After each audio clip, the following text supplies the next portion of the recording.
السلام ورحمة الله.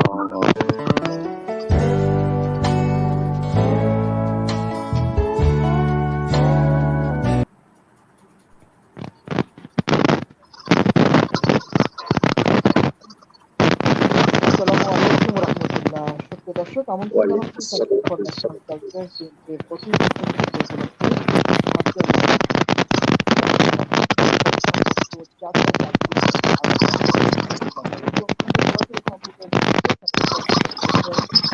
Facebook page অনুরোধ করবো তোমার সাউন্ডটা বোঝা যাচ্ছে না,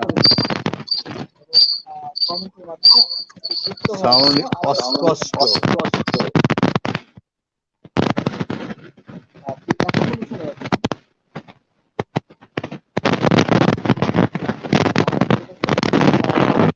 আমাদের একান্ত ভালোবাসার অনুষ্ঠান, দেশ সম্পর্কের সাথে জড়িত অনুষ্ঠান। অনুষ্ঠানটি বেশি বেশি শেয়ার করে অপরকে দেখার সুযোগ করে দেবেন এবং কমেন্টের মাধ্যমে আমাদের সাথে যুক্ত থাকার জন্য আহ্বান জানাবেন। আজকে আমাদের সাথে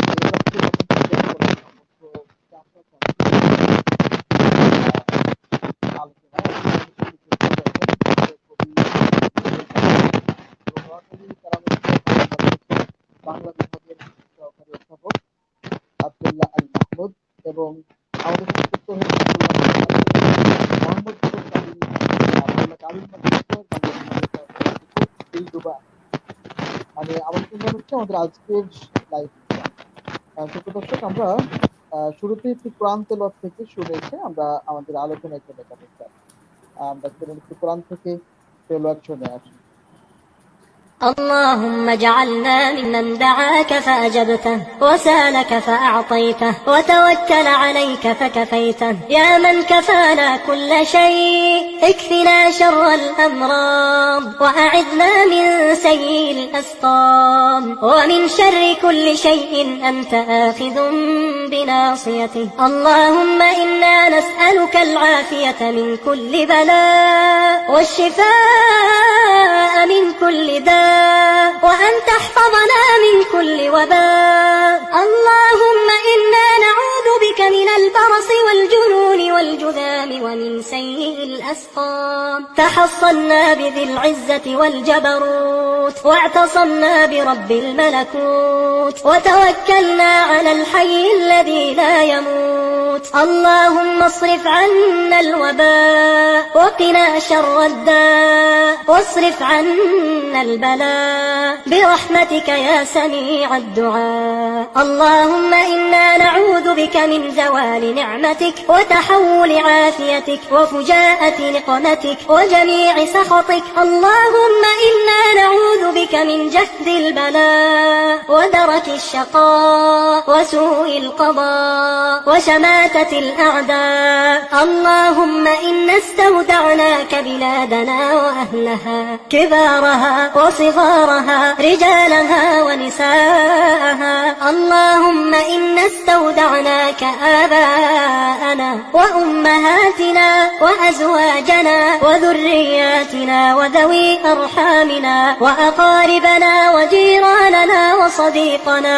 لا إله إلا أنت سبحانك إنا كنا من الظالمين.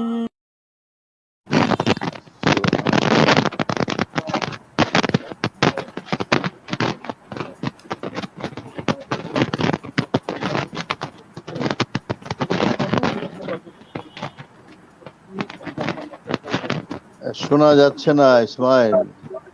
হ্যাঁ, অনেক ডিস্টার্ব। শোনা যাচ্ছে, শোনা যাচ্ছে, আওয়াজ হচ্ছে একটা কেন জানি, কোথায় আওয়াজ হচ্ছে। আমি সবাইকে কিছু মিউট করে রাখছি, তাহলে হ্যাঁ, মিউট করবো। আমি একটু মিউট করে দিচ্ছিলাম, আমি পরে একটা কথা বলবো।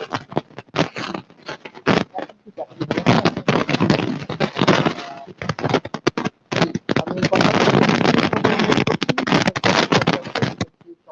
পরিচালক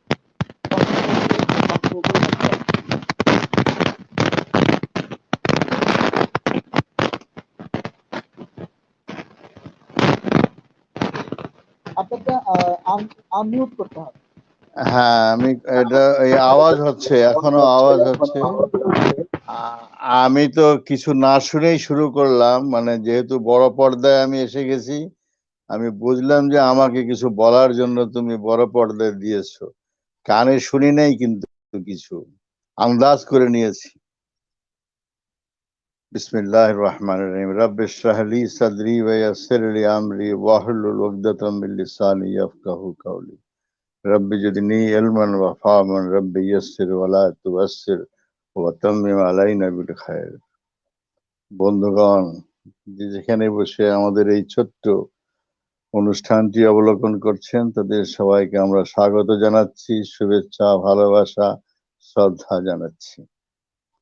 যারা এখন দেখতে পাচ্ছেন না বা দেখছেন না, আগামীতে দেখবেন, তাদের প্রতিও আমরা আগাম শুভেচ্ছা, ভালোবাসা, শ্রদ্ধা জানাচ্ছি। আজকে যে দুইজন আমাদের বক্তা আছেন, একজন সম্ভবত খুলনা থেকে, আরেকজন সম্ভবত নোয়াখালী থেকে। দু জায়গা থেকেই তারা অনুষ্ঠান করছেন।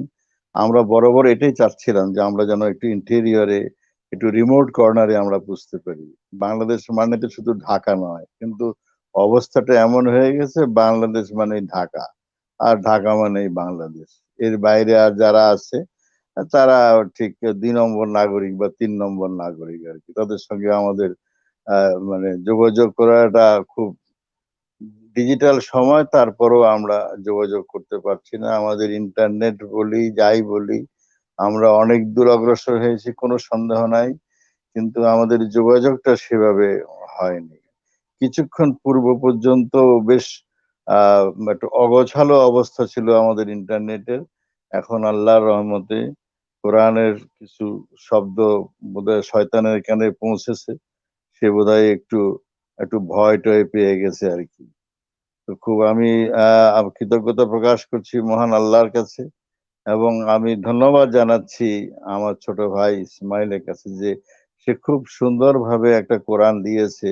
এটা যে দিবে আমারও জানা ছিল না, আর সব কথা তো আমি জানিও না। আমিও একজন অতিথির মতোই, সমস্ত কাজ তো ইসমাইল করে, আমি তো খালি ঘুমাই আর খাই, এছাড়া তো আমার আর কোনো কাজ নাই।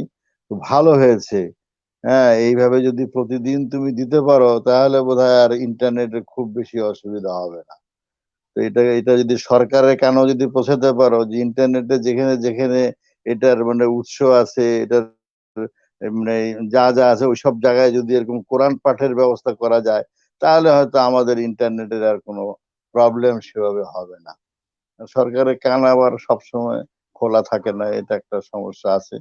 তো যাই হোক, আমি সবাইকে ধন্যবাদ জানাচ্ছি যে দুজন আজকে আমাদের বক্তা আছেন, দুজনই শিক্ষক।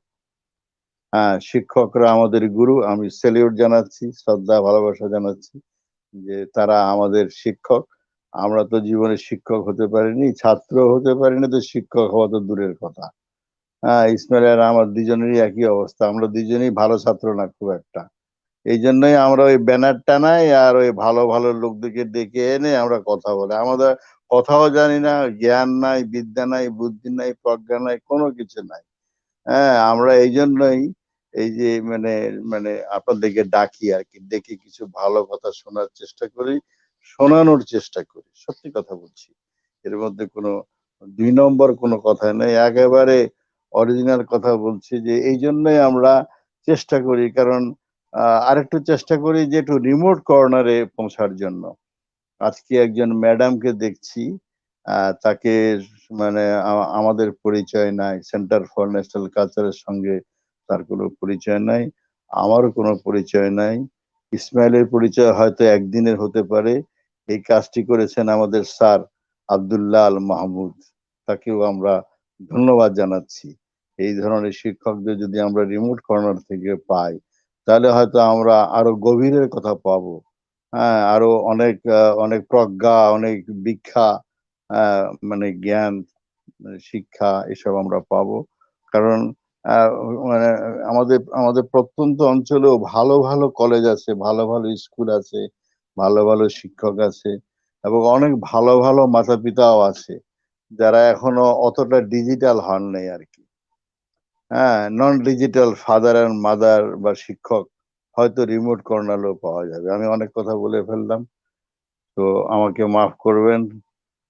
আমি এখন আমার ইসমাইলকে, আমার ছোট ভাই ইসমাইলকে অনুরোধ করছি, তুমি তোমার অনুষ্ঠান শুরু করো। আমি আমাদের বক্তাদের আজকে অভিনন্দন জানাচ্ছি, শুভেচ্ছা জানাচ্ছি। আশা করছি যে ইনশাল্লাহ আমরা আরবান কথা নয়, কিছুটা আমরা রিমোট কর্নারে কথা কিছু কিছু পাবো। পরম করুণাময় মহান আল্লাহ তাআলার কাছে আমরা প্রার্থনা করছি যেন আমরা একটা সুন্দর অনুষ্ঠান আমরা উপহার দিতে পারি আমাদের ভাইদের জন্য। আসসালামু আলাইকুম। ওয়ালাইকুম আসসালাম রহমতুল্লাহি বারাকাতুহু। এখন কি শোনা যাচ্ছে আমাকে? হ্যাঁ, শোনা যাচ্ছে, আলহামদুলিল্লাহ। জি, আলহামদুলিল্লাহ। সুপ্রিয় দর্শক, আমরা কথা শুনছিলাম আমাদের সম্মানিত নির্বাহী পরিচালক কথাসাহিত্যিক মাহবুবুল হক স্যারের কাছ থেকে। আমরা এখন আমাদের সরাসরি আমাদের আজকে যে মেহমান আছেন, মেহমানের কাছে চলে যাব। আমাদের শুরুতে আমি আব্দুল্লাহ আল মাহমুদ স্যারের কাছে যেতে চাই।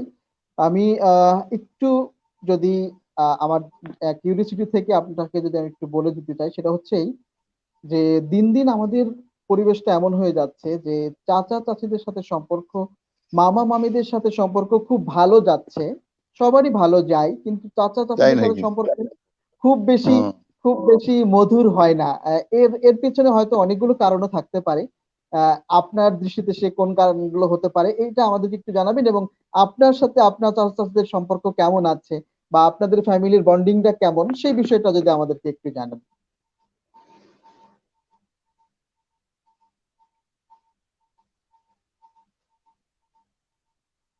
জি, আপনারটা আনমিউট করতে হবে একটু।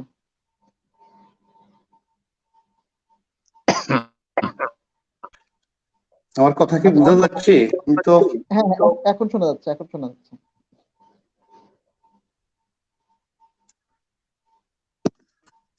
কথা কি বোঝা যাচ্ছে? হ্যাঁ, বোঝা যাচ্ছে। জি, জি, বোঝা যাচ্ছে। হ্যাঁ, হ্যাঁ, শুরু করো। সুপ্রিয় দর্শক, আমরা আন্তরিকভাবে দুঃখিত, উনি সম্ভবত নেট কেন্দ্রিক গোলযোগের কারণে বিচ্ছিন্ন হয়ে গেছেন। তবে আমরা আশা করছি কিছুক্ষণের মধ্যেই ওনাকে পেয়ে যাব। আমরা একটু অপেক্ষা করছি। আমাদের সাথে অনেকজন যুক্ত হয়ে গেছেন অলরেডি। আমাদের নান্নু মিয়া যুক্ত হয়েছেন, প্রিয় আল মাহমুদ স্যারকে অভিনন্দন জানিয়েছেন, আব্দুল্লাহ আল মাহমুদ স্যারকে। তারপরে আরো অনেকে আমাদের সাথে যুক্ত হয়েছেন, আমরা তাদেরকে অভিনন্দন জানাচ্ছি। আমরা মনে হয় আমাদের ম্যাডামের কাছে চলে যেতে পারি, যেহেতু আব্দুল্লাহ আল মাহমুদ স্যার আমাদের সাথে কিছুক্ষণের মধ্যে জয়েন করবেন। আর ততক্ষণে আমরা অপেক্ষা না করে আমরা কথা শুরু করি, কথা শুনি। জি ম্যাডাম, আমাকে কি শোনা যাচ্ছে?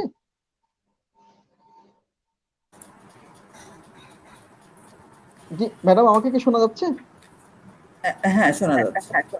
আমি কথা রাখার জন্য বিশেষভাবে অনুরোধ করছি খুলনা মোহাম্মদনগর মহিলা কামিল মাদ্রাসার বাংলা বিভাগের সহকারী অধ্যাপক, আমাদের আজকের অনুষ্ঠানের সম্মানিত মেহমান ম্যাম দিলরুবা আক্তার ম্যামকে। আলহামদুলিল্লাহ। রক্তের বাঁধন থেকে এক পলক সম্পর্ক, চাচা চাচি। আজকের এই লাইভ অনুষ্ঠানে সম্মানিত পরিচালক, সঞ্চালক ও সহকর্মী ভাই, আসসালামু আলাইকুম। আমি ওয়ালাইকুম সালাম। আজকে নিজেকে খুব ধন্য মনে করছি। স্যার একটা কথা বলেছেন, আমার সাথে আসলেও কালচারাল কোনো অনুষ্ঠানের সাথে আমি যুক্ত হতে পারি নাই।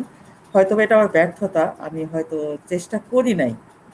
করলে হয়তো এরকম আমি একজন মধুর স্যারকে পেতাম, স্যারের সঙ্গে আমি যোগাযোগ করতে পারতাম। স্যার উপস্থাপন করেছেন, আমার খুব ভালো লেগেছে। এবং স্যার শিক্ষক সমাজকে তুলে এনেছেন, মামুন স্যার।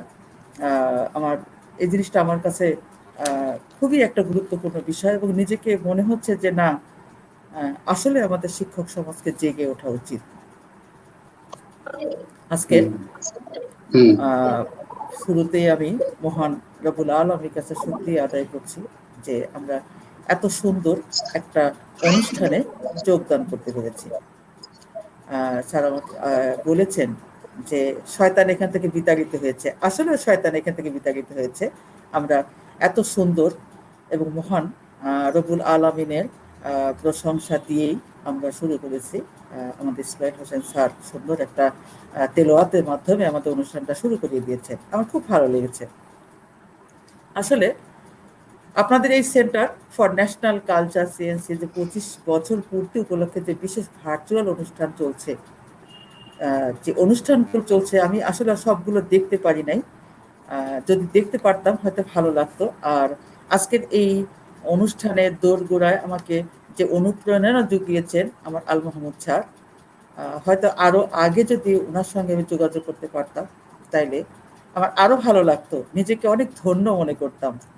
এর ফাঁকে কিন্তু আমি যে অনুষ্ঠানগুলো হয়েছে, আমি দুটো একটা অনুষ্ঠানের কিছু অংশ দেখেছি, আমার এত ভালো লেগেছে যে আমি নিজেকে আর ধরে রাখতে পারি না। আমি স্যার আমাকে যখন অনুরোধ করেছেন যে এরকম একটা অনুষ্ঠানে আপনি কি জয়েন করতে পারবেন, আমি স্যারকে সঙ্গে সঙ্গে সাধুবাদ জানিয়েছি।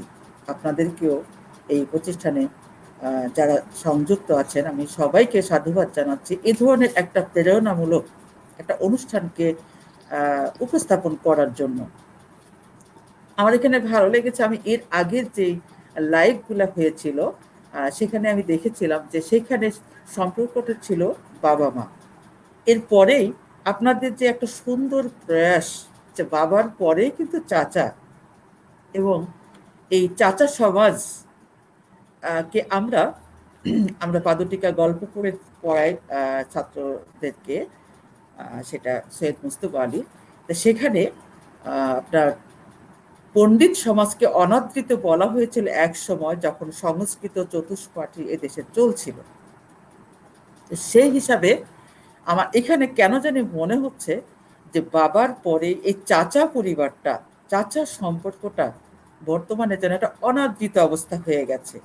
আল্লাহর অশেষ রহমত যে চাচা সমাজকে আমরা এই অনুষ্ঠানের মাধ্যমে তুলে আনতে পেরেছি, এবং যারা এই এর সঙ্গে জড়িত আছেন, এই সিএনসির সঙ্গে জড়িত আছেন, তাদেরকে আমি অসংখ্য ধন্যবাদ জানাই যে আজকের অনাদৃত চাচা সমাজকে আমরা আলোর দোরগোড়ায় পৌঁছানোর প্রয়াস চালিয়ে যাচ্ছি।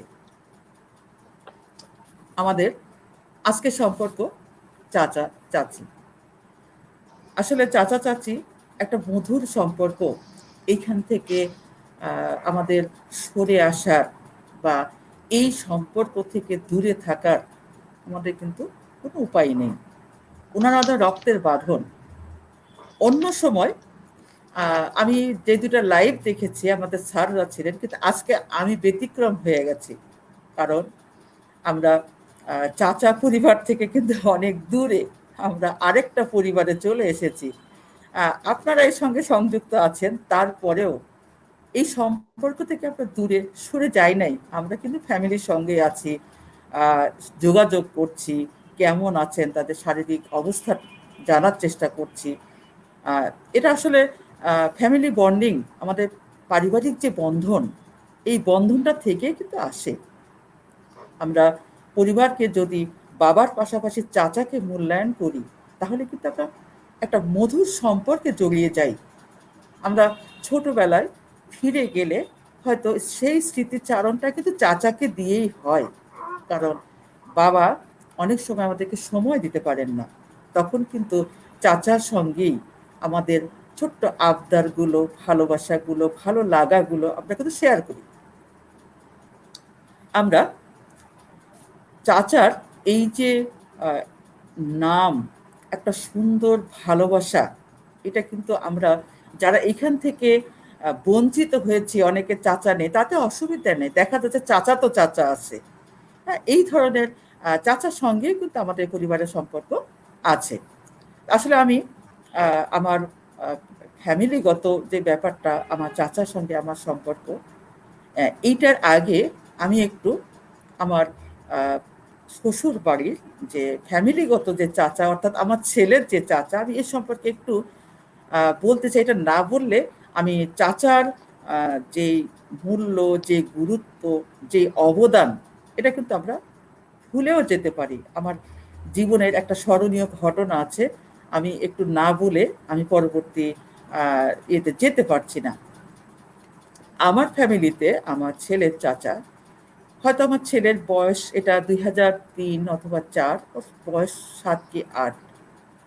তা আমার চেয়ে, যেহেতু আমি চাকরি সূত্রে বেশিরভাগ বাইরেই থাকি, আমার চেয়ে ওর দাদির সাথে সম্পর্কটা অনেক ভালো। এবং আমি এসে দেখব যে ও দাদি ওকে সব কমপ্লিট করে রেখেছে এবং ইভেন খাওয়া পর্যন্ত। আমি এসে দেখবো আমার ছেলে খাওয়া হয়ে গেছে, দাদির সঙ্গে তার এত বড় একটা সুসম্পর্ক ছিল। একটা ঘটনা, ওর ছোট চাচা, ও ব্যবসায়িক সূত্রে এখন খুলনাতেই ব্যবসা চলছে।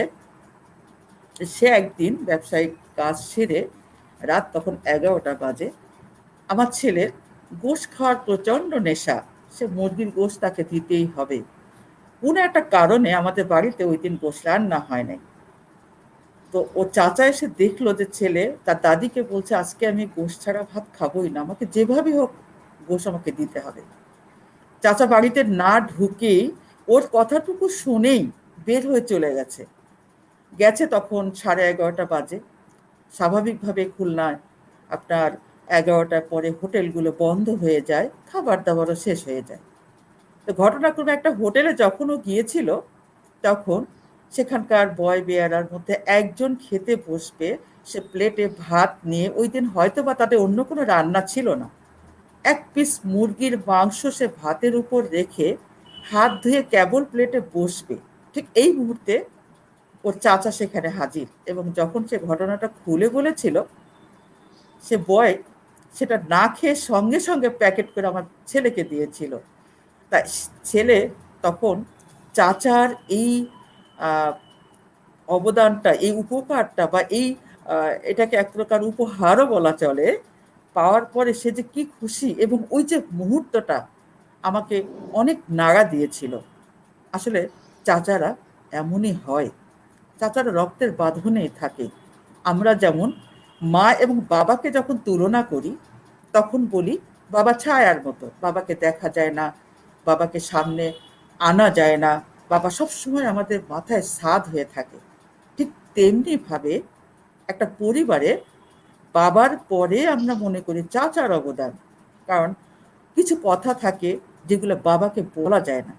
বাবা অনেক সময় কথা কম বলেন, অথবা বাবা একটু রাশভারী থাকেন, অথবা বাবা বিভিন্ন কাজে বাইরেও থাকতে পারেন।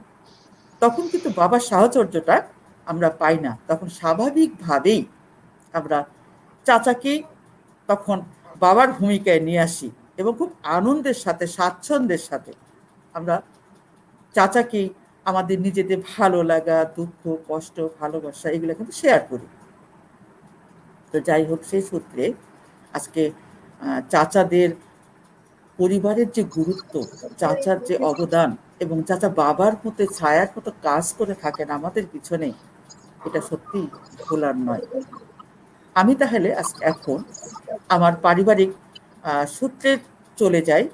যেহেতু আমরা মেয়ে, হয়তো বেশি দিন চাচার সাহচর্য পাই না, বা বর্তমানে যে পড়ালেখার যে যুগ এসেছে, যার কারণে আমাদেরকে বাইরে থাকতে হয়, শহরে চলে আসতে হয়। আমি এখানে একটু কথা বলতে চাই। আমি খুলনাতে সেটেল, কিন্তু আমি প্রত্যন্ত রাজশাহী থেকে, রাজশাহী আগে ছিল, এখন বর্তমানে নওগাঁ জেলার প্রত্যন্ত একটা গ্রাম থেকে এসেছি। এবং সেখানে একটা অখ্যাত গ্রাম, সেই গ্রাম থেকে আসার পরে আমি শহরে এসে চাচার কাছ থেকে অনেক দূরে চলে এসেছিলাম। আসলে চাচা কি জিনিস তখন কিন্তু আমি উপলব্ধি করেছিলাম। আমার বাবারা 2 ভাই, বাবা ছিলেন বড়, তারপরে আমার চাচা। এই চাচাকে আমি সবসময় মার মাধ্যমে কাজে লাগাতাম। মাকে বলতাম, যখন বাবাকে কিছু বলতে পারতাম না, তখন মাকে কাজে লাগাতাম।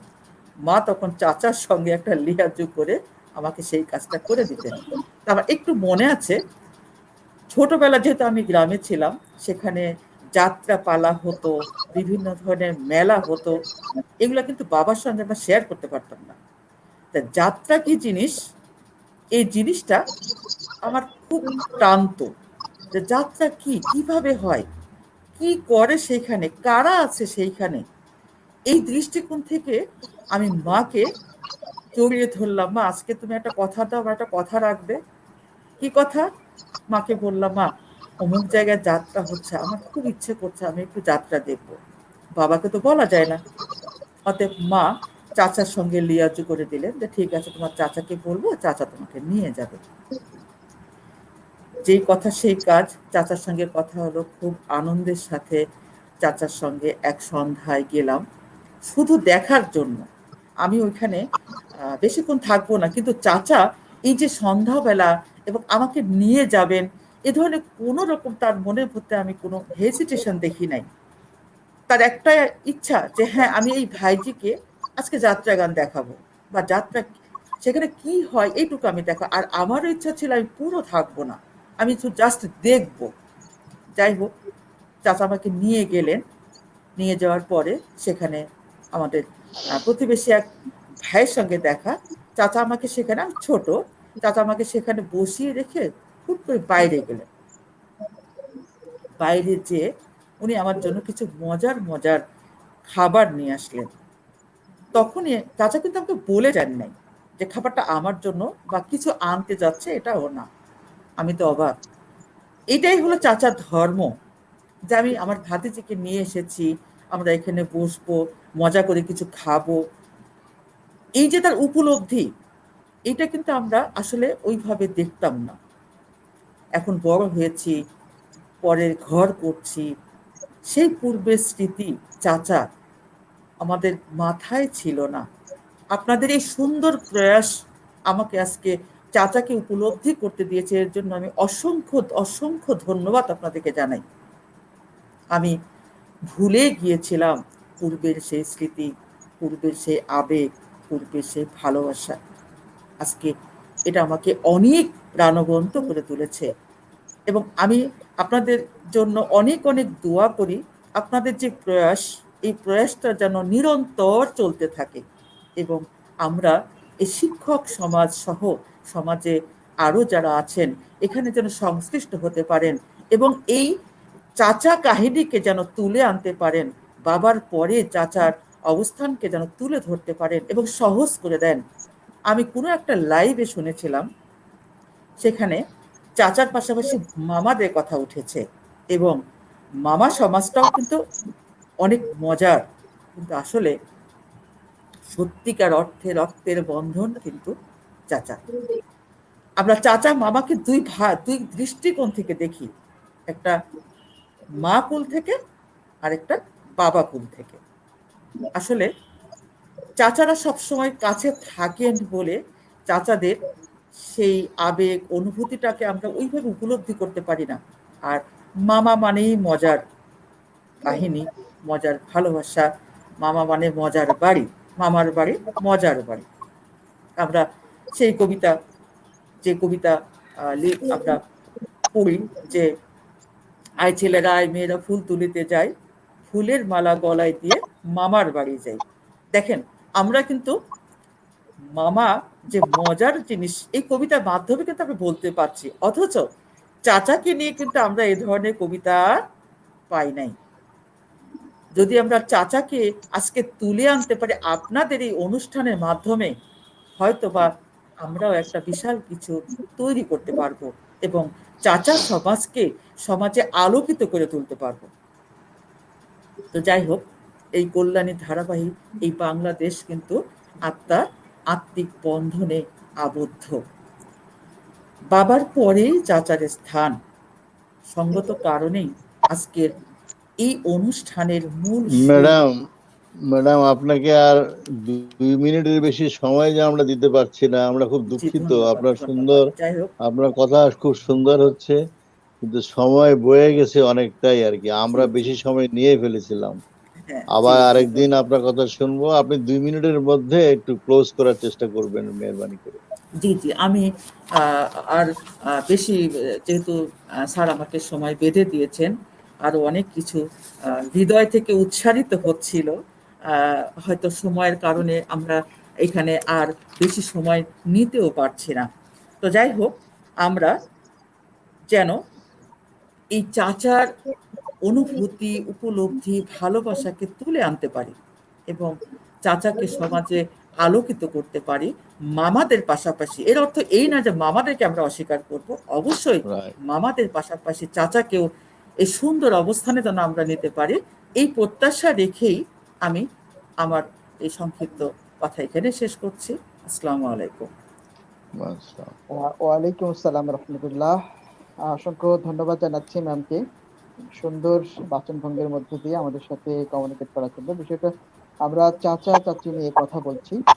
আমরা আমাদের সম্পর্কগুলোকে আরো বেশি কিভাবে জোরদার করা যায় সেই চিন্তা ভাবনা থেকেই সিএনসি এই আয়োজন করে চলেছে। এবং নতুন একটা বাংলাদেশ গড়তে হলে কিংবা নতুন একটা সমাজ গড়তে হলে নিজের পরিবার থেকেই শুরু করতে হয়। যে কারণে আমরা শুরুতেই দাদা দাদি, তারপরে বাবা মা, তারপরে আমরা চাচা চাচি নিয়ে কথা বলা শুরু করেছি, কারণ পরিবারটাকে তৈরি করার চেষ্টা করছি। আল্লাহ রাব্বুল আলামিন আমাদেরকে কবুল করুক এবং ম্যাডামকেও কবুল করুক, আমিন। আমরা কথায় চলে যাব।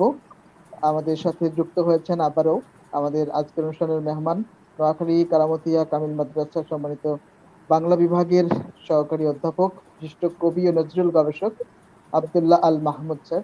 আমি স্যারকে কথা রাখার জন্য বিশেষভাবে অনুরোধ করছি। আসসালামু আলাইকুম ওয়া রাহমাতুল্লাহ।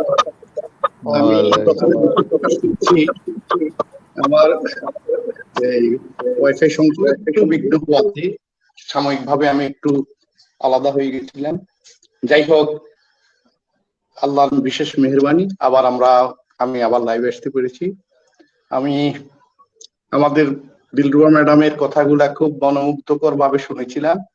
উনি কিন্তু বেশ একটা দায়িত্ববান পরিবারের একজন দায়িত্ববতী কর্ত্রী। উনার যৌথ পরিবার, উনার পরিবারে অনেক সদস্য, এবং সবার কাছে উনি একজন প্রিয়। শিক্ষাক্ষেত্র স্টুডেন্টদের কাছে উনি অনেক প্রিয় একজন ম্যাডাম। উনি খুব সুন্দর করে কথা বলতে পারে। উনার কথাগুলি শুনে এখন আমার ভয় লাগতেছে, কারণ উনার মতো আমি আসলে অত ভালো বলতে পারি না। আর আমাদের কিছু সমস্যা, আমরা নোয়াখালীর মানুষদের একটু সমস্যা হয় কথাবার্তায়ও, হয়তো অত স্বতঃস্ফূর্ত ভাবে আমাদের অনেকেই বলতে পারে না, বিশেষ করে আমি নিজেও। যাই হোক, আমার শ্রদ্ধেয় বড় ভাই, যাকে আমরা ছোটবেলা থেকে শ্রদ্ধা করি, আমাদের শ্রদ্ধেয় আজকের অনুষ্ঠানের পরিচালক মাহবুব ভাই, যেহেতু বলছি আমাকে কিছু বলতে হবে এই অনুষ্ঠানে। তো আমার আসলে প্রথমে আমি একটা কথা বলি, শুরু করি। আমাদের দেশে একটা প্রবাদ, মিথ্যা প্রবাদ আমাদের সমাজে প্রচলিত, চাচা আপন প্রাণ বাচ্চা, একটা সর্বাংশে মিথ্যা কথা। আমি প্রথমে এই প্রবাদটার প্রতিবাদ দিয়ে আমার কথাটা শুরু করি। আমি একটু ইতিহাসের দিকে যাওয়ার চেষ্টা করি। আমি যদিও বাংলা সাহিত্যের মানুষ, কিন্তু আমার প্রিয় একটা বিষয় ইতিহাস।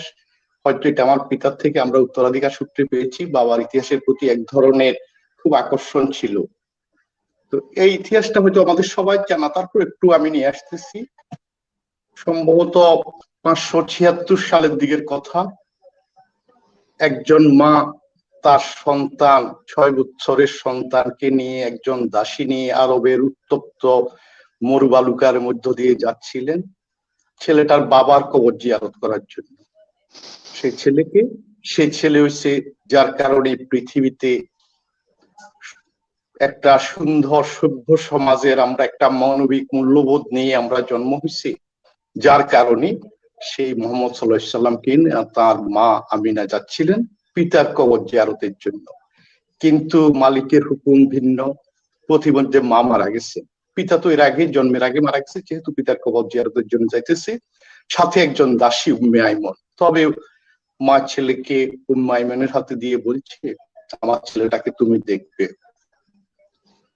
উম্মে আইমন ছেলেটাকে নিয়ে তার দাদার হাতে তুলে দিচ্ছে। দাদাও বার্ধক্য অনেকটা জর্জরিত, তবে তিনি ছিলেন মক্কার নেতা, অলিখিত একজন শাসক। কিন্তু ভাগ্যের নির্মম পরিহাস বা সৃষ্টিকর্তার ইচ্ছা, কিছুদিনের মধ্যে তার দাদা মারা গেছে। তিনি সেদিন তার বড় ছেলে, অর্থাৎ ছেলেকে তার চাচার কাছে দিয়ে গেছেন। সেই চাচা হচ্ছে আবু তালিব। পৃথিবীতে আমরা অনেক চাচা দেখছি, কিন্তু আমার মনে হয় আবু তালেবের মতো ভালো চাচা খুব একটা হয় না। তিনি ভাতুষপুত্রকে দেখাশোনার দায়িত্ব নিচ্ছে। আবু তালেব কিন্তু খুব ধনী না, অনেকটা অভাবী মানুষ, খুব অভাবী মানুষ। তিনি তারপরও তার ভাতুষপুত্রকে তার ছেলে মেয়েদের থেকে সর্বক্ষেত্রে অগ্রাধিকার দিয়ে তাকে মানুষ করার চেষ্টা করছে। ভাতুষপুত্রকে নিয়ে তিনি সিরিয়া গেছেন, কিন্তু পরের বার সিরিয়া থেকে ওইদিকে যায় নাই, যেহেতু তার সাথে একজন খ্রিস্টান পাদ্রী বুহিরার দেখা হয়েছিল। বুহিরা বলছে, এ তো একজন নবী বোঝা যাইতেছে, কারণ একখণ্ড মেঘকে ছায়া দিচ্ছে, খেজুর গাছগুলা ওকে দেখলে একটু মাথা নুয়ে ফেলে।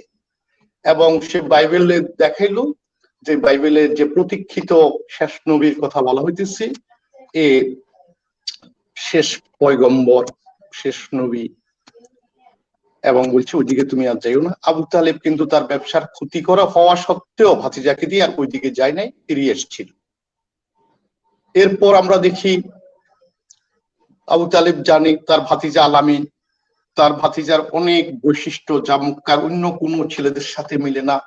তার ভাতিজা অল্প বয়সে শান্তি সঙ্গ হিলফুল ফুজল করছে। তার ভাতিজা অপরাধকে নির্দিষ্ট স্থানে স্থাপনের মধ্য দিয়ে একটা ভয়ঙ্কর যুদ্ধ থেকে মক্কাবাসীদেরকে রক্ষা করছিল। সেই ভাতিজা ইসলামের দাওয়াত দিতেছে, কিন্তু যখন এই প্রকাশ্যে ইসলামের দাওয়াত দেওয়া শুরু করলো, আমরা দেখি চারিদিক থেকে বিরোধিতা, প্রচন্ড বিরোধিতা। কিন্তু আবু তালেব ভাতিজার জন্য সর্বোচ্চ ত্যাগ স্বীকারের সিদ্ধান্ত নিয়েছে। তিনি সব দিক থেকে ভাতিজাকে সাহায্য করার চেষ্টা করছেন। এমনকি ভাতিজাকে 3 বছরের জন্য যারা জেলখানা, যেটাকে আমরা সেভাবে আবু তালেব বলি, সেখানেও আবু তালেব স্বতঃস্ফূর্ত ভাবে ভাতিজার সাথে 3 বছর প্রচন্ড ত্যাগ স্বীকারের মানসিকতা নিয়ে ভাতিজার পাশেই ছিলেন এবং শেষ মুহূর্ত পর্যন্ত ভাতিজার পাশে ছিলেন। তবে হ্যাঁ, আবু তালেবের জন্য আমার মাঝে মাঝে খুব কষ্ট লাগে। তার মৃত্যুশয্যায় ভাতিজা তাকে বলছিলেন মুহাম্মদ সাল্লাল্লাহু আলাইহি ওয়াসাল্লাম যে আপনি শুধু একবার আমার কানে কানে কলেমা পড়েন। এটাও আবু তালেবের জন্য হয়তো দুর্ভাগ্য। সে বলতেছে ভাতিজা আমি জানি তুমি জীবনে মিথ্যা কথা বলেন, তোমার উপর ওহী আসে আমি দেখতেছি, তোমার সব কথা সত্য। কিন্তু ওই যে ওরা আবু সুফিয়ান, ওই যে ওয়ালিদ ইবনে মুগিরা, ওই যে আরবের বিশিষ্টরা, তারা বারবার ইয়া দিচ্ছে আবু তালেব তুমি কি শেষ পর্যন্ত আব্দুল মুতালেবের ধর্মকে বাদ দিয়ে মুহাম্মদের অনুসারী হবে? মুহাম্মদ সাল্লাল্লাহু আলাইহি ওয়াসাল্লাম খুব চেষ্টা করছে, চাচাকে গায়ে চুমা দিচ্ছেন, বারবার চুমা দিচ্ছেন, কিন্তু পরবর্তীতে হয়তো আল্লাহর পক্ষ থেকে নির্দেশের সাথে তিনি আর অগ্রসর হন নাই। তো আবু তালেব ছিলেন পৃথিবীর ইতিহাসে আমার দেখা একজন শ্রেষ্ঠ চাচা। এই আমার কথার সাথে হয়তো ভিন্ন মতো পোষণ করতে পারি, কিন্তু আমি যতটুকু দেখছি এমন চাচা হয় না। একই অবস্থা আবু তালেবের স্ত্রী, উনি কিন্তু ইসলাম গ্রহণ করছিলেন, উনি সাহাবিয়ার মর্যাদা পাচ্ছেন। উনার মৃত্যুর পরে আমরা দেখি মুহাম্মদ সাল্লাল্লাহু আলাইহি ওয়াসাল্লাম একমাত্র তার কবরে শুয়েছিল যেন চাচির উপর কোনো ধরনের আযাব বা শাস্তি না হয়। তো এটা ছিল পৃথিবীর ইতিহাসে একজন শ্রেষ্ঠ চাচার নমুনা, শ্রেষ্ঠ চাচির নমুনা। অবশ্য মুহাম্মদ সাল্লাল্লাহু আলাইহি ওয়াসাল্লাম, রাসূলুল্লাহ সাল্লাল্লাহু আলাইহি ওয়াসাল্লামের চাচা আমির হামজা, উনিও আমরা দেখি আবু জাহেল যখন তাকে অত্যাচার করছিল সহ্য করতে পারে নাই, তিনি ইসলাম গ্রহণ করছে এবং শেষ পর্যন্ত মুহাম্মদ সাল্লাল্লাহু আলাইহি ওয়াসাল্লামের পাশে শেষ মুহূর্ত পর্যন্ত ছিলেন। তো পৃথিবীর ইতিহাসে এগুলা অনন্য দৃষ্টান্ত, শ্রেষ্ঠ চাচাদের নমুনা আমি আবু তালেবকেই বলবো আপাতত। এখান দিয়ে আমি আমার কথা শুরু করতেছি, ভূমিকা অনেক কথা বলে ফেলছি, আমি জানি হয়তো সবাই বিরক্ত হচ্ছেন। তো এবার আমি আমার কথাই বলি। আমি একদম অজপাড়া গায়ে নোয়াখালীর যে গ্রামের নাম মালিপাড়া, সেখানে আমার জন্ম। আশেপাশে আমাদের বাড়ির কোনো বাড়িও ছিল না। নদী ভাঙ্গার কারণে, 3 বার নদী ভাঙ্গার কারণে আমার দাদা এই গ্রামে বসত করছিল। দাদা হয়তো সৌভাগ্যবান, তার 4 ছেলে ছিলেন। আমার পিতা ছিল মেজো, বড় একজন, ছোট 2 জন। দাদার ভাগ্য ভালো, চাচাদেরও ভাগ্য ভালো, বাবাদেরও ভাগ্য ভালো। দাদা তার ছেলেকে মাদ্রাসা দিয়ে প্রথমে লেখাপড়া শুরু করছে, কেউ ফাজিল কেউ কামেল, এবং 4 ছেলে মাস্টার ডিগ্রি। 4 জনে ফার্স্ট ক্লাস পাইছে, 3 জন অবশ্য ফার্স্ট ক্লাস ফার্স্ট হয়েছে। এখানে শেষ না, আমার চাচারা যাই কইটা আর কি 2 জনে পরবর্তীতে বেশ ভালো করছে। আমার বড়জন জ্যাঠা, আমি জানি না জ্যাঠাকে কি চাচার সঙ্গে আসবো না, যাকে আমি আমার চাচাদের কথাই বলি। না না একই, জ্যাঠা মানে বড় চাচা আর কি। বড় চাচা, আচ্ছা হ্যাঁ। হ্যাঁ, আমার বড় চাচা ইংরেজি সাহিত্যে মাস্টার্স ছিলেন 3 বিষয়ে, উনি এমএ ছিলেন, কামেল পাস ছিলেন, কামেল স্টান করা। আসলে দাদার ছেলেরা যদি মেধাবী না হতো, আমার মনে হয় অজপাড়াগাত থেকে শিক্ষকতার মধ্য দিয়ে দাদা তার 4 ছেলেদেরকে এতটুকু লেখাপড়া করানো সম্ভব হতো না। তো যাই হোক, আমাদের জ্যাঠা অবশ্য আমার পিতার আগে মারা গেছে, আমার পিতা মারা গেছে 1985 সালে। তো আমার 2 চাচা জ্যাঠা, ওনাদেরকে আমরা খুব কাছের থেকে দেখার সুযোগ হয়েছে। যদিও চাকরি সূত্রে দুই চাচাই বাড়িতে থাকতেন না, কিন্তু মাসে একবার কমপক্ষে আসার চেষ্টা করতেন। এবং আমরা যৌথ পরিবারে ছিলাম ছোটবেলা থেকে। আমরা চাচারা আসতো, আমরা অপেক্ষা করতাম, একসাথে বাজার হইতো, সবাই মিলে একসাথে খাওয়া হইতো, আমার কুকুর আসতো। এইসব দিন হয়তো এখনকার ছেলেমেয়েরা কোনোদিন কল্পনাও করতে পারবে না, তাদেরকে তারা বুঝবেও না। আসলে কিছু হয়তো অভাব অনটন ছিল, আধুনিক প্রযুক্তিগত সুবিধা কিছুই ছিল না, হাঁটি হাঁটি অনেক সময় বাড়িতে আসা হইতো বৃষ্টি কাদার মধ্যে। কিন্তু সেই আনন্দ, সেই মজা, সেই পারস্পরিক সহমর্মিতা, আন্তরিকতা, ভালোবাসা, আমার মনে হয় এখন আর এগুলা ইতিহাস, এগুলা হয়তো কল্পনার মতো হয়ে গেছে। যাই হোক, আমার দুই চাচা, একজন ছোট চাচা অবশ্য চিটা ইউনিভার্সিটির প্রফেসর ছিলেন, প্রফেসর ডক্টর এম শরফুদ্দিন। তারপর 3 নম্বর চাচা ছিল HM নুরুদ্দিন, উনি সচিবালয়ে ছিলেন, অতিরিক্ত সচিব পর্যন্ত হয়েছিলেন। আমার ছোটবেলার কথা দিয়ে আমি শুরু করি। চাচা তখন আমার চাচা, বিশেষ করে আজকে আমি আমার চাচা নুরুদ্দিন সাহেবকে নিয়ে আসবো। উনি আমার পিতার ইমিডিয়েট ছোট। আব্বা মারা যাওয়ার পরে আমরা উনাকে অনেকটা পিতার আসনে পেয়েছিলাম। আমি আব্বার থাকা অবস্থা দিয়ে শুরু করি। আমাদের ছোটবেলা আমরা যখন প্রাইমারি স্কুলে পড়তাম, আমরা অপেক্ষা করতাম। চাচা আসলে মূলত ফরেন ক্যাডারের মানুষ, তো উনি আমাদের ছোটবেলায় সৌদি আরব ছিলেন, পরে আফগানিস্তানে চার্জ অ্যাফেয়ার্স অবস্থায় ছিলেন উনি আসতেন আমাদের জন্য। আমরা খুব খুশি হইতাম। দুইটা কারণ, এক হচ্ছে চাচা আসবো, চাচাকে দেখার আনন্দ, চাচা আমাদেরকে মায়া করতো তখন। দ্বিতীয় খুশি কিছুটা স্বার্থগত। চাচা আফগানিস্তানে আখরোট, মেওয়া, বিভিন্ন কাঠবাদাম, পেস্তা বাদাম, কাবলি বাদাম এগুলা নিয়ে আসতো, কিসমিস। তখনকার সময় এগুলো আমাদের খাওয়ার খুব খুব অ্যাভেলেবল পাওয়া যেত। উনি আফগানিস্তান থেকে নিয়ে আসতো, আর আমাদের জন্য প্রচুর কাপড় চোপড় নিয়ে আসতো। এটাও ছিল খুশির একটা আমাদের কারণ ছিল। সবচেয়ে বড় কথা, উনাদের স্নেহ পাইছি, খুব স্নেহ পাইছি। আমার ছোট চাচা পিএইচডি করা মানুষ, কিন্তু আমাদের সাথে আমরা যখন স্কুল কলেজে পড়তাম, আমাদের সাথে বসে সমানে আড্ডা দিত, গল্প করতো, হাসাহাসি করতো। চাচা নুরুদ্দিন সাহেব অবশ্য আরেকটু গম্ভীর ছিলেন, তবে উনি ছিলেন বেশ পরোপকারী, বেশ আন্তরিক, বেশ দায়িত্ববান একজন মানুষ। আর ছোট চাচা একটু হাসি খুশি ধরনের মানুষ ছিলেন। দুইজনের দুই ধরনের বৈশিষ্ট্য। আর জ্যাঠা ছিলেন বেশ চুপচাপ একজন মানুষ, আমার বড় চাচা যাকে চিনি। তো যাই হোক, এই চাচারা আমাদেরকে খুব আদর করছেন, বিশেষ করে নুরুদ্দিন সাহেব চাচা। উনি আমাদেরকে অনেকটা পিতার ভূমিকায় ছিলেন সব সময় আমাদের। উনি আমাদের পিতা, আমরা 85-তে পিতা মারা গেছে, তো এরপর চাচা অবশ্য 2016-তে মারা গেছেন। উনি অনেকদিন ছিলেন। উনি আমাদের সরাসরি পিতার ভূমিকা ছিলেন। একজন চাচা যে একটা পরিবারের জন্য কতটুকু সহায়ক, পিতার বিকল্প হইতে পারে, এটা আসলে আমার চাচা নুরুদ্দিন সাহেবকে না দেখলে আমরা বলতে পারি না। আমাকে যদি অনুমতি দেন, আমি আজকে অবশ্যই চাচাকে নিয়ে একটু লেখা আছে, কবিতা একটু শুনাইতে পারি, যদি অনুমতি পাই আর কি। অনুমতির প্রয়োজন নাই, অনুমতি বলা যাবে? হ্যাঁ অবশ্যই। আচ্ছা, আমি একটু বলি। হ্যাঁ, আমার কবিতাটার নাম হবে প্রত্যাবর্তন 1। এয়ারপোর্টের যাবতীয় কাজ শেষ করে ট্রলি ঠেলে বের হতেই প্রথমে এগেলেন চাচা, চিরচেনা হাসি মুখে, হাত বাড়িয়ে আছেন। আমি ট্রলি জিনিসপত্র ফেলে দৌড়ে গিয়ে পড়লাম চাচার বুকে। জড়িয়ে ধরে রাখলেন আমায় পরম মমতায়। আমি খুঁজে বেড়াচ্ছি আমার পিতার গ্রাণ, সেই কত আগে এভাবে আমার পিতার বুকে মুখ লুকিয়েছি। সে সব আজ ঝাপসা, বড় বেশি বিবর্ণ। চাচার চোখের জল স্পর্শ করলো আমায়। কম্পিত হাতে চাচার হাতে তার জন্য আনা ছোট্ট ব্যাগটি গুজে দিয়ে আমি উঠলাম আমার নির্ধারিত গাড়িতে। চাচাকে বিদায় জানিয়ে আমার গাড়ি ছুটল বসুরহাটে আমার গন্তব্যে। পেছনে কে আছে আমার চাচা, এখনো পলকহীন ভাবে করুণ চোখে।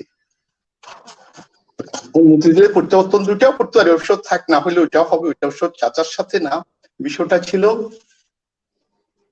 প্রত্যাবর্তন মানে 2013 সালে আল্লাহর ঘরে আমার যাওয়ার সুযোগ ছিল পবিত্র হজব্রত পালনের জন্য।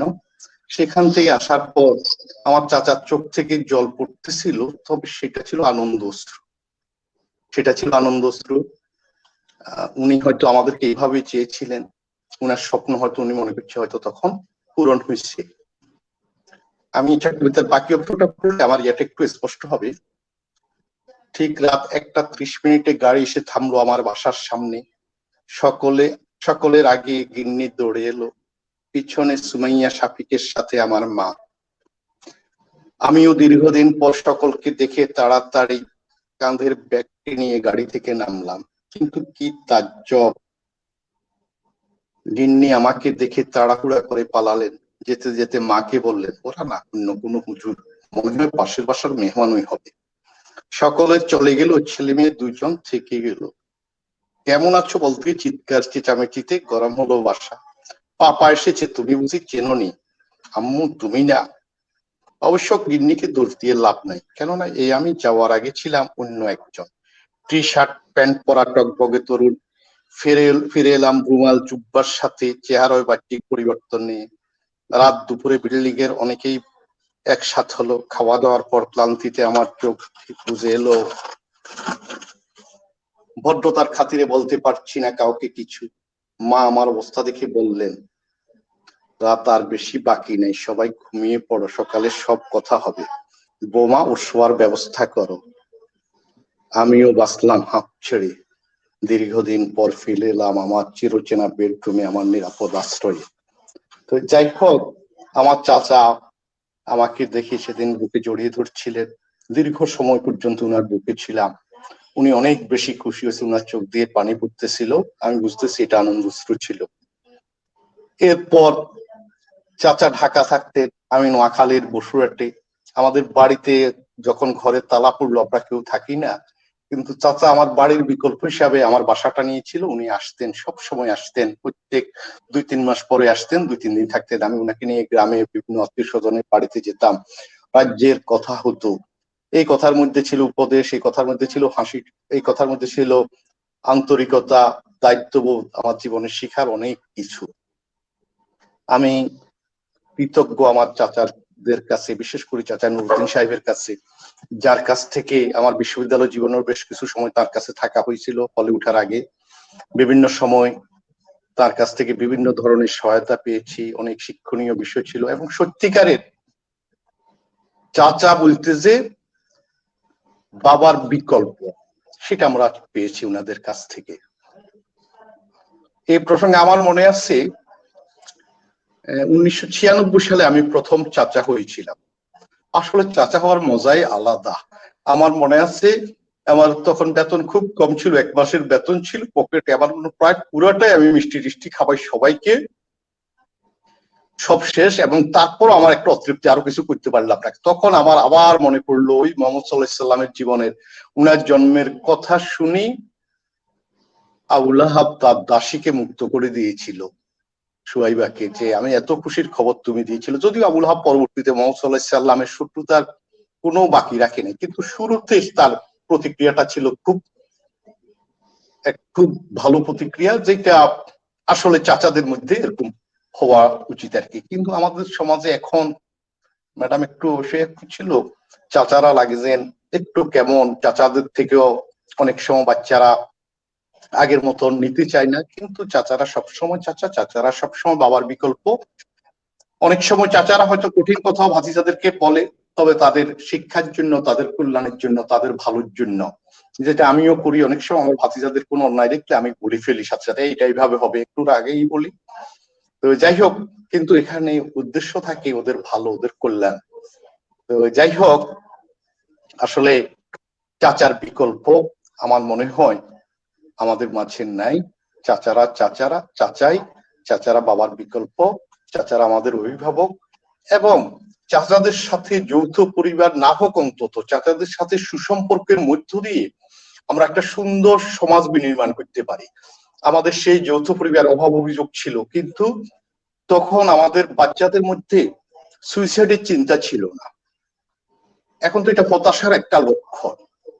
আমরা দেখি অনেক দুঃখের খবরগুলা পড়ি, কিন্তু এগুলো আমাদের হয়তো আমাদের পরম মমতাময়ী আত্মীয়দেরকে আমরা আগের মতো আমরা তাদেরকে কাছে টানি না। তারাও আমাদের সাথে হয়তো গ্যাপ হয়ে যাইতেছে সময়ের ব্যবধানে, যেটা আমাদের জন্য খুব দুঃখজনক বিষয়। এবং আমাদের সুন্দর সমাজ বিনির্মাণে এটাও একটা বাধা হইতে পারে।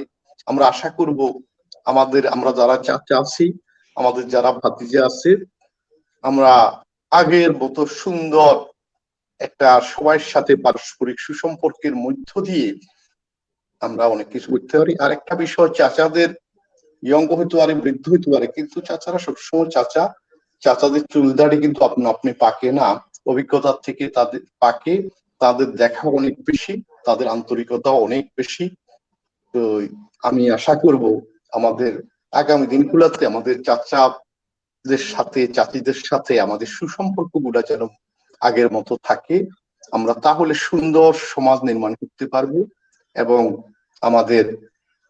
এটা আমাদের শুধু তাও না, এটা আমাদের আসলে ইসলামেরও শিক্ষা। কারণ আত্মীয়তার সম্পর্ক, এটা আমাদেরকে ইসলামের পড়া নির্দেশ, সুসম্পর্ক রাখতে হবে। তো যাই হোক, আমি আশা করব আমরা এই সম্পর্কটা রাখবো পরস্পরের মধ্যে। আর বিশেষ করে সিএনসি আমাদের শ্রদ্ধেয় মাহবুব ভাই, সঞ্চালক ইসমাইল ভাই, ওনারা সুন্দর একটা উদ্যোগ, যেটা আমাদের হারিয়ে যাওয়ার সম্পর্ককে পুনর্জীবিত, তাজা এবং করার মধ্য দিয়ে আমাদের আগের হৃদ্যতা যেন আমাদের ফিরে আসে, উদ্যোগটা ওনারা কাজটা কঠিন, তবে আমার মনে হয় এই প্রয়াসটা ইনশাল্লাহ সফল হবে। আমাদের সুন্দর পারিবারিক সুসম্পর্ক গুলো আমাদের মাঝে আবার ফিরে আসবে।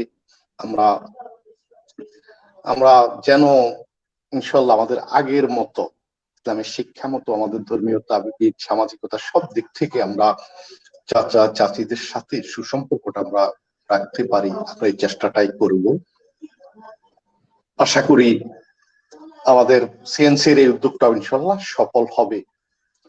আর উনাদের জন্য বিনিময় তো পরকাল আছে, যেখানে অনন্ত সুখ আছে। যদি তারা সফল নাও হয়, চেষ্টা তো পুরস্কার পাবেন ইনশাল্লাহ। তো আমাদের ম্যাডাম দিলরুবা ম্যাডাম অবশ্য অনেক সুন্দর ভাবে বলতে পারছি, উনার অভিজ্ঞতা আমার থেকে বেশি। উনার ছেলের বউ আমেরিকাতে পিএইচডি করতেছে, উনার অভিজ্ঞতা অনেক বেশি। উনি একজন গর্বিত জননীয়, আবার আমাদের গর্বিত একজন বোনও। উনার থেকে আমরা অনেক সময় অনেক কিছু শিখি। ঢাকাতে একসাথে হইলে উনার আরেকটা বৈশিষ্ট্য হচ্ছে উনার মেহমানদারি, চমৎকার মেহমানদারি, অনেক গুণ। উনি সবার কাছে পরিবারে উনি কিন্তু খুব আদর্শ, যেটা আমাদের আজকের পরিচালক আমাদের মাহবুব ভাই, উনিও পরিবারের বড় ছেলে, উনি অনেক দায়িত্ব পালন করতে ভাতিজাদের জন্য, ভাইদের জন্য কম বেশি জানি। তো যাই হোক, আসলে এই উদ্যোগগুলো হয়তো উনারা মনের থেকে চেষ্টা করতেছে আন্তরিক ভাবে, হয়তো ইনশাল্লাহ সফল হবেন উনারা। তো আমরা আশা করি উনাদের এই প্রচেষ্টা সফল হবে, আর আমরা এই আশাটা করতে পারি, প্রত্যাশা করি ইনশাল্লাহ। আচ্ছা, তোমাকে ধন্যবাদ। আমি ইসমাইলকে একটু অনুরোধ করব, ম্যাডাম তো আজকে নতুন, হয়তো দু একটা কথা ওনার হয়তো বলার ছিল, আরো ওনাকে আরো 2-3 মিনিট সময় একটু দাও। উনি তো ভালো বলছিলেন। আর বলার থাকে তাহলে আমরা আর আর কথা শুনতে পারি। আবার দুইজনকে আমার প্রশ্ন করার আছে, অল্প অল্প করে, ছোট ছোট, 1 মিনিটের মধ্যে হয়ে যাবে। ইসমাইল আমাকে একটু দিবা আর কি, এখন ম্যাডামকে দাও। হ্যাঁ, জি জি, ম্যাডাম কথা রাখার জন্য অনুরোধ করছি।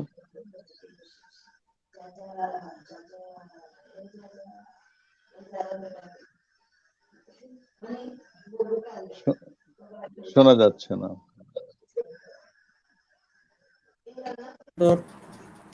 উপস্থাপন হলো অনেক সুন্দর। আমরা আমার প্রিয় স্যার মাহমুদ স্যারের মুখ থেকে অনেক কিছু আমরা শুনলাম। আসলে এটাই স্বাভাবিক যে এই কথাগুলো, আবেগগুলো হৃদয় থেকে আসে, ভালোবাসা থেকে আসে, সম্পর্ক থেকে আসে।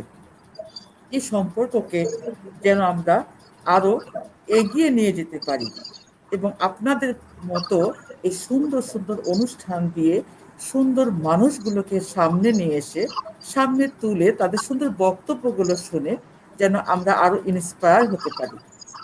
আমি চাই আর আরো সামনে স্যারের সহযোগিতায় আরো অনেকেই এখানে আসুক, আমরা এভাবেই এই সমাজটাকে এগিয়ে নিয়ে আসি। চাচা বলি আর বন্ধুই বলি, চাচাকে একসময় বন্ধুর মতোই আমরা ব্যবহার করেছি, যার কারণে চাচার পাশাপাশি আজকে একটা মূল সুরেও ছিল চাচি। ওনাকে অস্বীকার করার কোনো ভূমিকা আমাদের নেই বা কোনো বাধ্যবাধকতা নেই, কারণ চাচা চাচি নিয়েই একটা সুন্দর সমাজ, সুন্দর পরিবার। ফ্যামিলি বন্ডিংটা কিন্তু শুধু চাচাকে দিয়েই হয় না, চাচি লাগে, এবং আমরাও এটা নিজেরাও নিজের পরিবার দিয়ে উপলব্ধি করেছি। তো যাই হোক, আজকে আসলে আমার আবার ওই একই কথা বলতে ইচ্ছা হ্যাঁ, করছে আমি যে আমি একটু আমরা জি আপনাকে একটু বলছি, সেটা হলো যে জি আপনি আপনি একটা কথা বলছিলেন যে আপনি পরের ঘর করছেন। পরের ঘর বলতে আপনি কি বুঝিয়েছেন আমরা বুঝি নাই, কিন্তু কেউ তো পরের ঘর আচ্ছা, করে না, সবাই এটা নিজের ঘরেই তো করে।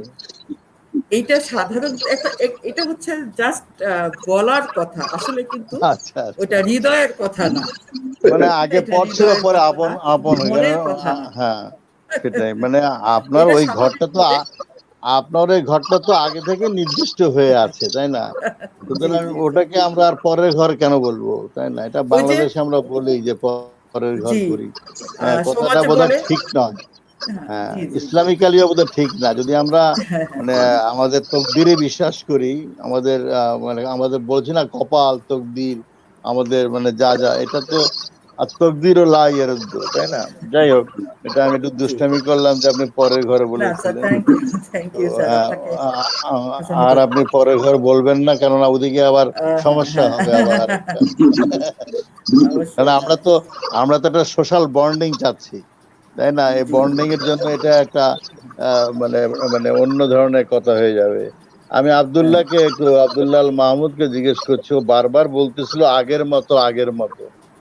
তো এটা সে তো তাহলে দেখা যায় যে ব্যাকডেটেড একটা লোক, সে প্রগ্রেসিভ না, সে সে আগের বিষয়গুলোকে ভালো মনে করছে।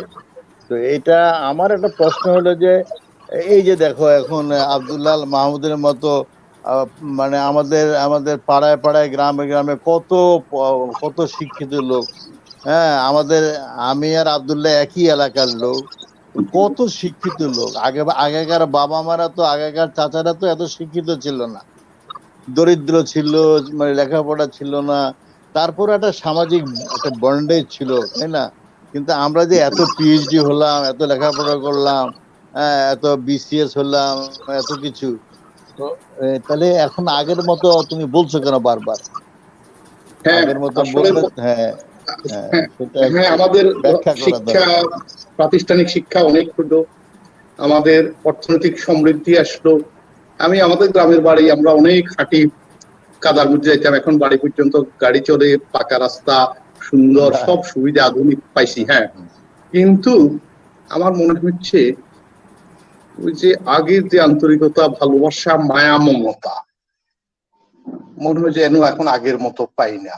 এখন মনে হয় সবার মধ্যে কে বাইরে যাবে, কে কি করবে, একটু মনে হয় কেমন একটু, এটা কি বুঝি না, আমাদের আধুনিকতার না নাকি যান্ত্রিকতার। তুমি নাকি তুমি বলতে চাচ্ছ যে সব ইউনিভার্সিটি বন্ধ করে, কলেজ বন্ধ করে না না আমাদের না আমরা না সবাই অশিক্ষিত হয়ে না যাই, তাহলে আবার না আমার আন্তরিকতাটা ভালো হবে? না না আমার মতে শিক্ষা আমাদের অগ্রসর হচ্ছে, ভালো হইতেছে, কিন্তু আসলে এখানে সুশিক্ষা, পারিবারিক মায়া, মমতা, এগুলাকে কোনো অবস্থাতে অস্বীকার করা যাবে না। আমাদের সম্পর্কগুলাকে আমরা যেন তাজা থাকে, ভালো করা যায়। বিশ্ববিদ্যালয় থেকে পাশ করলে যে তিনি খুব ভালো চাচা হয়ে গেলেন বা ভালো ভাতিজা হয়েছেন, এটা বিশ্বাস করি না। আজকে যেমন আমাদের দেশে বুয়েটে দেখলাম 20 জন ছেলের ফাঁসির ওয়াটার হচ্ছে, জানি না, ইচ্ছা যাক, রাজনৈতিক বিষয় চলে আসলো, কিন্তু এরা তো সর্বোচ্চ মেধাবী ছাত্র, কিন্তু আমরা কি পাইতেছি? আমি বলতেছি না, আমাদের এটার জন্য অন্যরাও দায়ী, এবং এই শিক্ষা ব্যবস্থায় আমরা যারা আছি আর কি, তারাও কিন্তু আমাদের কম শিক্ষা, দায়ী না। হ্যাঁ, মানে আমাদের শিক্ষার মধ্যে, আমাদের জি প্রাইমারি স্কুলের শিক্ষকরা খুব লেখাপড়া জানতেন না, তাই না? তারা তো জি এইসব জি শিখিয়েছেন, তাই না? এই যে আচার আচরণ, আমাদেরকে বলতো যে আদব কায়দা, তাই গ্রামে আদব জি কায়দা জি বলতো না, আদব আদব কায়দা। কায়দা, আচার আচরণ এটা তো পরবর্তী শব্দ, হাই স্কুলে বা কলেজে গেলে। এই ছেলেটা বেয়াদব, সে আদব কায়দা জানে না, তাই না? তো এটা শিক্ষকদের সিলেবাসে নাই বলে, আগেও কিন্তু সিলেবাসে ওইভাবে ছিল ছিল না, না। কিন্তু শিক্ষকরা কিন্তু এটা করতো। গ্রামের লোকেরা করতো। হ্যাঁ, আমি আমি আরবান ছিলাম, আমি গ্রাম দেখার জন্য ওই নোয়াখালী গ্রামে গিয়েছিলাম। তো দেখতাম যে ওই যে বাজারের লোকেরা আমাদেরকে দেখলে সালাম দিত, মাস্টার সাহেব সালাম আলাইকুম, মানে ছাত্রদেরকে বুড়ো বুড়ো মানুষরা সালাম দিত। নোয়াখালীতে আমি বলছি, এটা মানে লক্ষ্মীপুর অঞ্চলে, আমার এদিকে আমি দেখি নাই। তো মানে ব্যাপার হলো যে আমার ওইটাই যে আগের মতো, তাহলে আগের মতো কিছু কিছু জিনিস আমাদের এই মানে স্কুলে, আমাদের কলেজে, বিশ্ববিদ্যালয়, মানে তোমার কথা অনুযায়ী আমার মনে হচ্ছে যে আগের মতো কিছু ব্যবস্থা বোধহয় করতে হবে। হ্যাঁ, আগে যেমন একজন ছাত্রকে দেখলে সবাই মিলে তাকে ভালোবাসতো, হ্যাঁ, তাকে মানে শুভেচ্ছা জানাতো, তাকে আদর করতো, যত্ন করতো, ভালোবাসতো, ভালো ভালো কথা বলতো, তাই না? তো এখন আর সেটা নেই মনে হয় আমার কাছে। তোমাকে ধন্যবাদ। না, আমি আমি আমি বুঝে ফেলেছি, আমরা এগুলো রেকর্ড করছি তো, হয়তো কোনো কাজে লাগবে না, হয়তো কাজে লাগবে, আল্লাহ ভালো জানেন। আল্লাহ যদি রাজি খুশি থাকেন হয়তো হবে। আমি ইসমাইলের কাছে চলে আসছি। ইসমাইল সাধারণত ও একটু ব্যস্ত থাকে, ওই যে যারা যারা দেখে টাকে ওদেরকে একটু অভিবাদন জানানোর জন্য সে খুব ব্যস্ত হয়ে পড়ে। আমি আমার কথা এখানে শেষ করছি। হয়তো আজকে আর আমি মানে ওই যে 40 কদম এগিয়ে দেওয়ার জন্য আজকে আমি আর সময় দেব না। আপনাদেরকে অনেক অনেক ধন্যবাদ, অনেক শুকরিয়া। সমস্ত প্রশংসা কিন্তু একমাত্র আল্লাহ তাআলার। তিনি আপনাদের প্রশংসা আমি সেভাবে করছি না, আমি সমস্ত প্রশংসা কৃতজ্ঞতা মহান আল্লাহ তাআলার কাছে পেশ করছি। আসসালামু আলাইকুম। ইসমাইল, তুমি একটু জি, তুমি ওয়ালাইকুম আসসালাম। সমাপনীটা তুমি করবে আজকে। হ্যাঁ, জি, জি, অসংখ্য ধন্যবাদ জানাচ্ছি স্যারকে। এবং আজকে যে দুজন বিজ্ঞ আলোচক ছিলেন, তারা খুব সুন্দরভাবে আলোচনা করেছেন। আমার কাছে কেন যেন মনে হচ্ছে চাচা চাচির যে পর্ব কয়েকটি হয়েছে আমাদের, 2-3টা পর্ব হয়েছে। এই 3টা পর্বে সবগুলো আলোচকই কেন জানি কাকতালীয় ভাবে মিলে যাচ্ছে। সবার চাচার সাথে বন্ডিংটা খুবই ভালো। হ্যাঁ, এখনো পর্যন্ত পাইনি আমরা যে আমাদের চাচাদের সাথে খুব বেশি ভালো সম্পর্ক ছিল না কখনো। এরকম আমরা এখনো পর্যন্ত মামলা মোকদ্দমা আছে, এই জন্য কথাবার্তা বলা যায় না।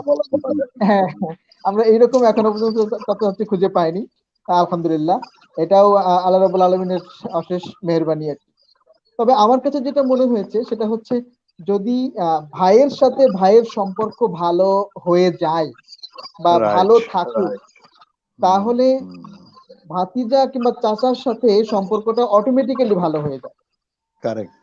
তার মানে আগে আমার ভাইয়ের সাথে আমার সম্পর্কটা আগে ডেভেলপ করতে হবে। যদি এই সম্পর্কটা আমরা জোরদার করতে পারি, তাহলে আমাদের সাথে চাচাদের বন্ডিংটা আরো বেশি ভালো হবে এবং এই মেলবন্ধনটা আরো সামনের দিকে আরো ভালোভাবে আরো এগিয়ে যেতে পারবে এবং আমরা যে সমাজটা চাচ্ছি সেই সমাজটা আমরা পেয়ে যাবো ইনশাল্লাহ।